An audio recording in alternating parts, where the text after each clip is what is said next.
Morning, Bob. Morning, Anne. Can you hear me? Good morning. Yeah, good morning. How are you?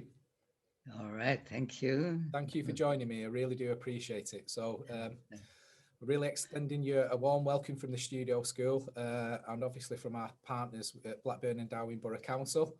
Yeah, it's a fantastic opportunity for us. I'm really glad that you're willing to share your story with us. So without further ado, as we agreed on the phone, over to you, and obviously to begin your presentation and to talk us through your story. So thank you, and on we go. Good morning. We are Anne and Bob Kirk.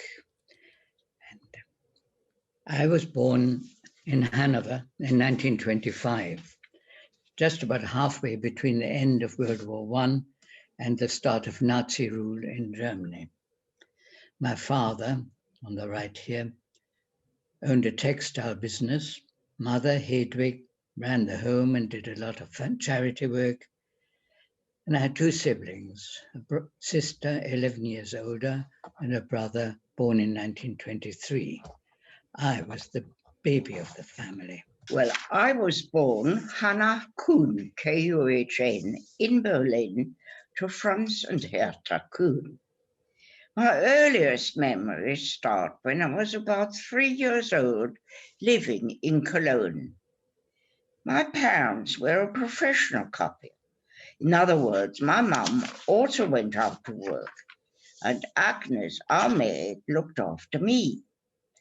My dad was also an excellent amateur musician, playing the cello and piano. And there were books all around the walls, with one shelf left empty for me to curl up on to listen to Dad playing quartets with his Jewish and non-Jewish friends. And we also had a boat. And I have wonderful memories of sailing up and down the Rhine. Germany after the First World War wasn't a happy place. The Versailles Treaty had shorn Germany of about 13% of its population and territory, all its colonies, and a significant proportion of manufacturing capacity. That had brought severe economic problems. There was much unemployment, serious inflation. Many people lost their jobs, their savings, and their pensions. And just when things started to look up a little, there came the Wall Street crash of 1929, and people's lives were turned upside down yet again. And after two elections in a very short period of time, the Nazis became the largest party, and so Hitler was appointed chancellor in 1933. By June 1933, all political parties, except of course the Nazis, had been suppressed. The cabinet, that means Hitler, had been empowered to govern by decree.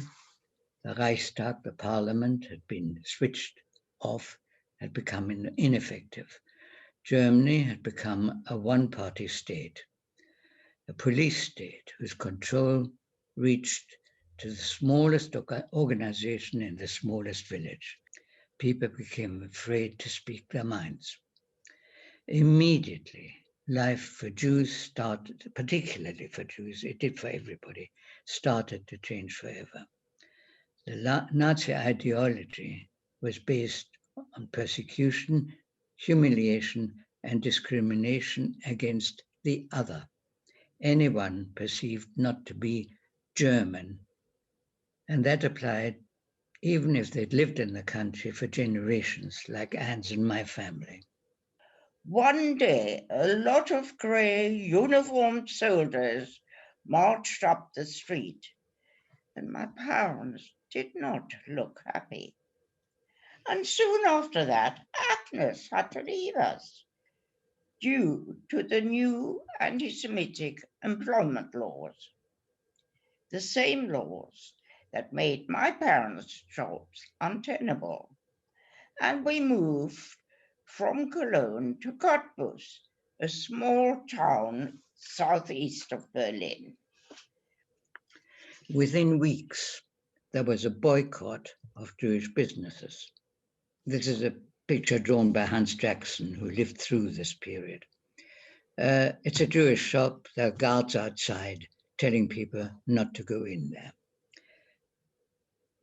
That was followed on the 10th of May 1933 by public book burnings of Jewish authors and others who were perceived to oppose the regime. That happened not just in Berlin, which this shows, but throughout all the university cities in Germany. And then we got the setting up of these red boxes carrying copies of Der Stürmer, a violently anti-Semitic newspaper dedicated to carrying stories about the supposed criminal activities of Jews, describing them as a danger to the nation, subhuman, vermin, coupled with suitable cartoons. And all that was reinforced by the Nuremberg laws of 1935, under which we lost all our civic rights. We were barred from voting and were no longer considered citizens. Jews could no longer employ non-Jewish domestic and other servants under the age of 45 or be employed by non-Jews. Mixed marriages and relationships were forbidden. There were great many divorces at that time. Many families were torn apart. In many cases, the non-Jewish partner took the children. Well, I was very aware of the changes in our living conditions. We did still have our music library room, but my parents slept on a sofa bed in the dining room. And of course, the boat had to go. By early 1938, my parents had made very many attempts to emigrate, but all their applications had been turned down. And so Dad decided to go to Berlin to retrain as a chiropodist and masseur, in the hope with that qualification, we would find it easier to emigrate. While he was training, Mom obtained a job in Western Germany, taking me with her, living in two-room digs.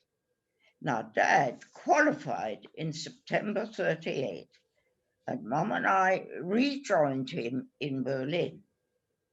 We lived in temporary accommodation with some cousins, as my parents were finding it very difficult to find a flat where he could also practice, because, of course, Jews were finding it very difficult, because the practice, of course, was most of the time, we don't want Jews living next to us. Now, during the night of the 9th of November, I woke up to see Mum and Dad and the cousins rushing about very agitatedly. When I asked what was up, I was told, "Oh, don't worry, Hannele, just go back to sleep." In the morning, my parents told me we would not be sleeping with the cousins that night. We went out into the street, and what did I see? Glass just everywhere, shattered windows, used jeering, daubing graffiti, and police just looking on, doing nothing, and Jewish men sweeping up the glass and bordering up the smashed windows. That was Kristallnacht. Month by month, year by year, the screws were being turned. The objective was to drive Jews out of the social, political, and economic life of the country. Living standards were declining all the time. Even we children noticed that, although, of course, the parents tried to shield us. At school, life was no easier. Even at primary school, most of my friends joined the Hitler Youth. In 1936, that became compulsory. That was a sort of mixture between Boy Scouts and Army cadets. They were ordered not to talk to or play with us Jewish children. Quite hard to understand for a 7-year-old at the beginning of 1933. From having really enjoyed school, the playground became a very lonely place. So why didn't we just leave? My dad resisted that idea. He'd fought in the First World War, he'd been wounded several times, and held decorations, including the Iron Cross. He considered himself a good, patriotic German who happened to be Jewish. Like many of his generation, thought Hitler couldn't possibly last. But immigration was also difficult. From the beginning, there was a flight tax.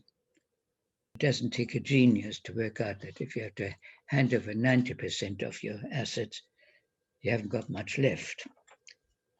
And in any case, there were so many refugees that every country instituted a quota of how many people they would accept in any one year. My sister had already left in 1936. We didn't meet again for 45 years. Another effect was the response of the British government, who, after a debate in the Commons, agreed to allow 10,000 unaccompanied children to enter Britain without the usual visa applications. Now, we spent the day on the move all the time because Dad thought that if we were on the move, it would be more difficult for the police to pick us up. When we wanted to eat, I was sent into a sandwich bar because with my red hair, I didn't look Jewish. And when I asked why we couldn't stop anywhere, Dad told me that during the night, many Jewish men had been taken, and he hoped that by staying on the move, he would not be arrested. Now, during our walks from district to district, I saw very many synagogues smouldering with our sacred Torah scrolls just strewn into the street, being vandalized. That memory still haunts me to this very day. Well, Kristallnacht happened on the 9th to the 10th of November.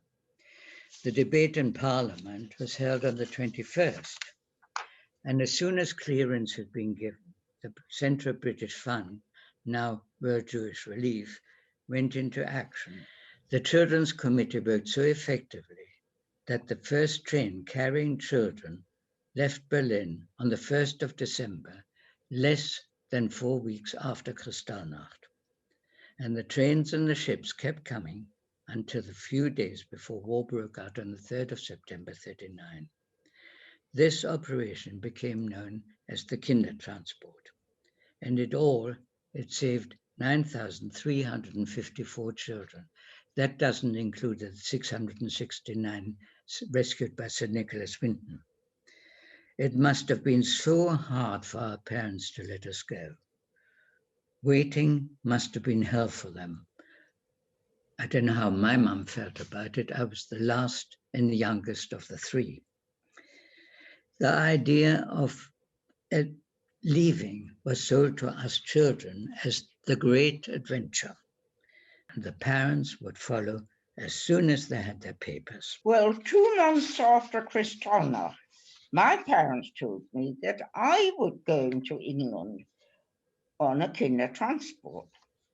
I would be looked after by 2 Jewish unmarried sisters, Millie and Sophie Levy. Mum's best friend, the very one whose flat we had borrowed on Kristallnacht, had met these 2 ladies, had told them that her good friend in Berlin was desperately trying to get her daughter, me, out of Germany. Well, it so happened that the rabbi at the sisters' synagogue the liberal Jewish synagogue in St. John's Wood, had just been preaching that the congregation really should think seriously about taking in a child from the Kindertransport.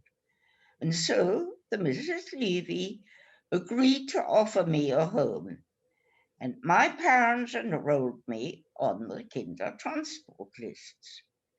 I had to write to these ladies, whom I was told to call aunties. Photographs were exchanged, and we also talked on the phone in the very little English I was learning at school. Just remember, I was only 10 years old. Mum took me to the local town hall where police took my fingerprints for my identity card. I was terrified. Now, finally, on the 19th of April, I left home and we arrived at the station. There were crowds of weeping parents and children, but we three, we kept up a big pretense. What an adventure you're going on, and we will soon be joining you. As the whistle went for the final goodbye, Mum and Dad kissed and hugged me and whispered that I should look out of the train window at the next station but one. I did this, and there were my parents on the platform, waving as if their hands would drop off. But that was the last time I ever saw my parents.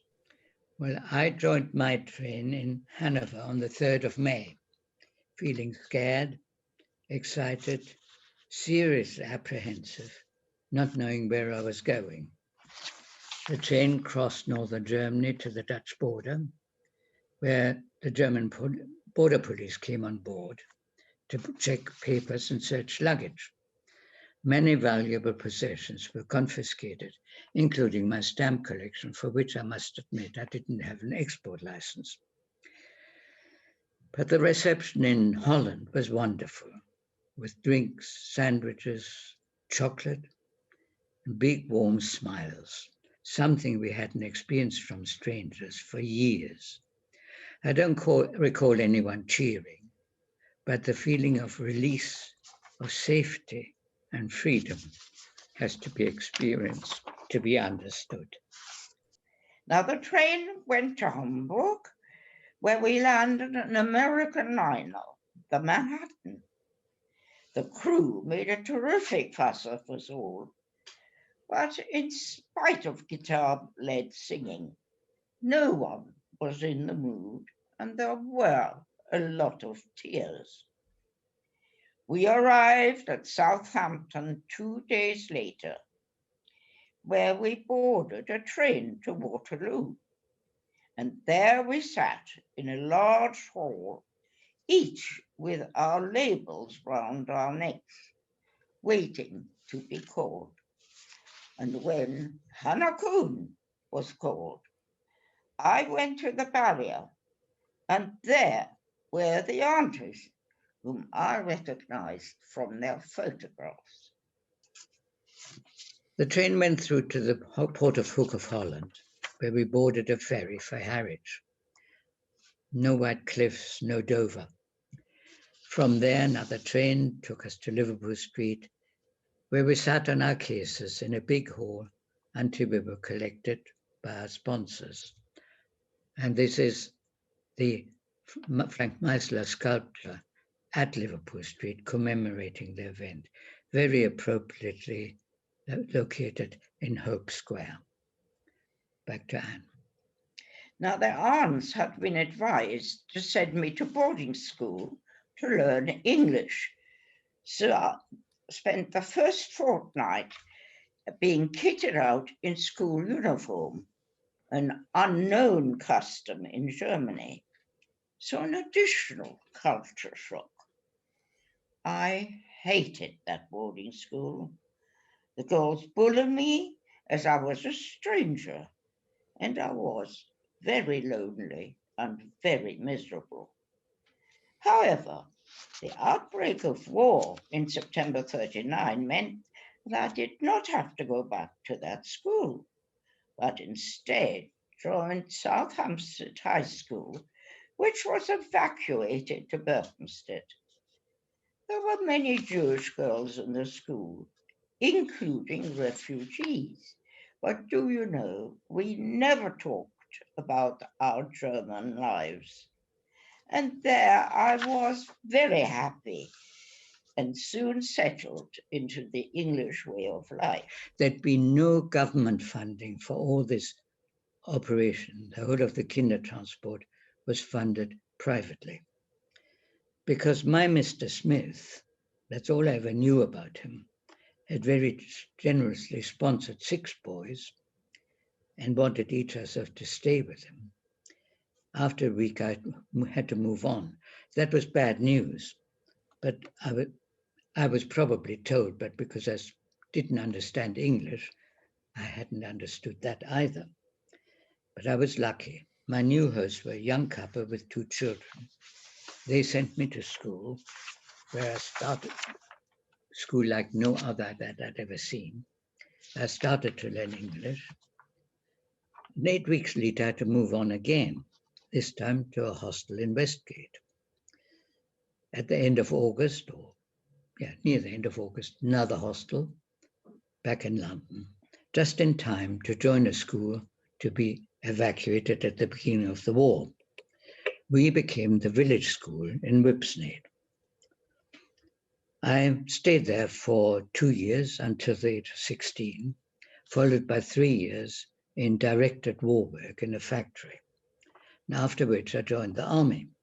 I wanted to join the Royal Signals, but no, that wasn't allowed because I was classed as an enemy alien. I was accepted in the Royal Artillery.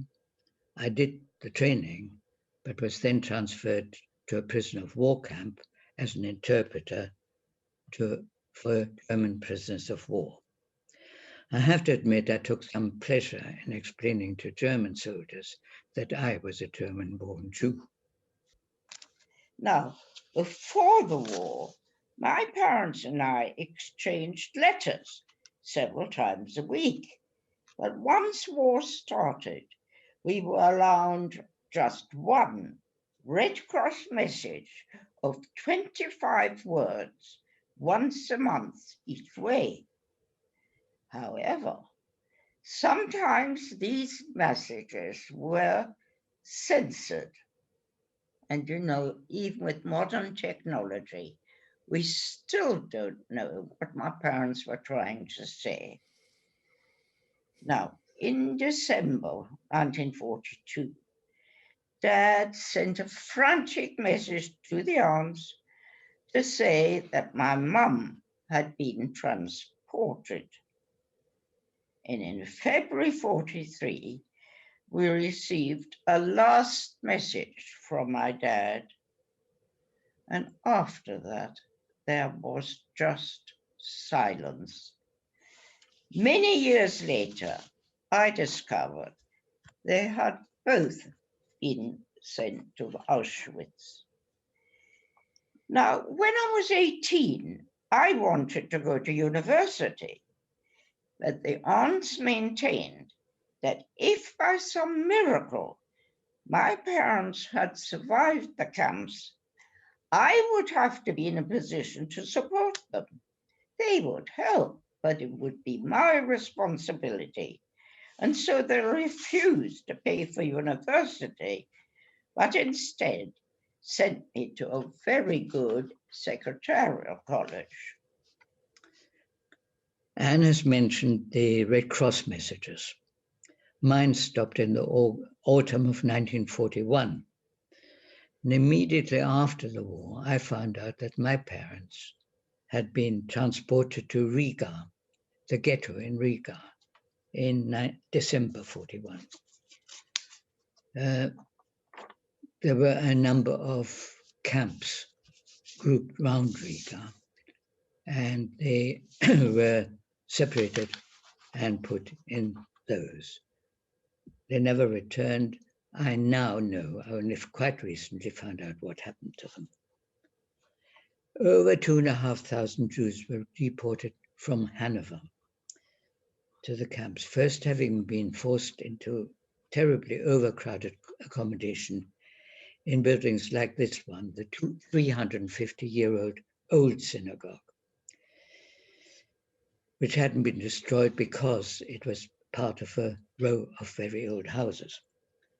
Only a handful of people returned to rebuild the community.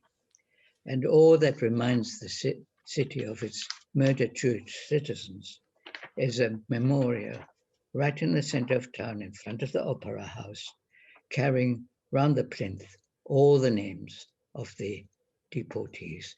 They're my parents in the 4th and 5th line. Now, my Kindertransport experience was in fact rather unique in that I knew to whom I was going, and what is just more important is that my parents knew to whom I was going. Most Kinder and their parents had no idea what would happen to the children, and very many, like Bob, went from hostel to hostel without having the opportunity to live in a family. But on the whole, most Kindertransport children eventually settled down happily, married, and started new families. Bob and I have 2 sons, 3 wonderful grandchildren, and now just 2 adorable great-grandchildren. So these are our stories. We were the lucky ones. Our parents had the courage to send us out of harm's way, and it was all done in an orderly fashion, with proper paperwork, trains and ships provided, and kind strangers to look after us all the way. And although we lost our parents, our families, our homes, our prospects, we had support in making a new life for ourselves, unlike so many of today's refugees. Their experiences in trying to escape terror, war, and persecution are horrendous.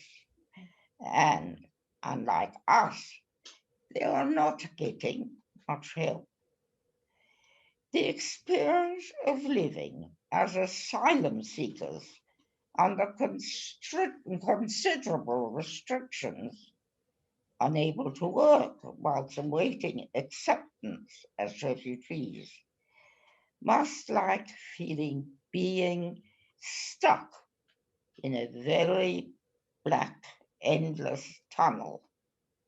And it's up to all of us to bring a light of hope into that darkness. Thank you. Thank you for listening.